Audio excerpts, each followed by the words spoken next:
مرحبا حبايبي، شلونكم؟ إن شاء الله الكل بخير يا رب. وصفة جديدة لذيذة سريعة نحتاج بيها 3 مكونات فقط، كلش لذيذة أنصح بتجربتها، والطعم مالتها مقارب إلى طعم الكباب الشوي بالدجاج. حتى نحضر هذه الوصفة راح نحتاج نص كيلو من صدر الدجاج المثروم ناعم، إضافة إلى بصلايتين مع باقة كرفس مضروبة ناعم محضرة الطعم، لازم محضرة الطعم. بعد ما ضفنا البصل والكرفس راح نضيف خاشوقة من الملح ونص خاشوقة من البابريكا، فقط هذه البهارات نحتاجها. نضيف لهم نص كوب من الطحين وراح نعجن المكونات تماما، نعجن المكونات عجنة محترمة حتى تتلابس كل المكونات مع بعضها. بعد ما نعجن المكونات راح نحتاج كاسة مي، ونبدي نقرص العجينة على شكل أقراص، المي حتى العجينة ما تلزق بإيدينا.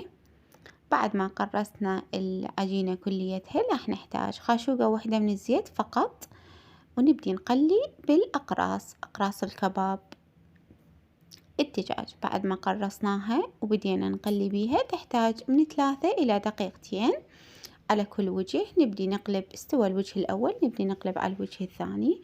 لذيذة ومقرمشة وكلش طيبة، يعني كأنما دا ناكل كباب بس احنا مقلينه وما احتاجينه هواي زيت بيه. ان شاء الله عجبتكم الوصفة، ولا تنسونا باللايك والتعليق الحلو.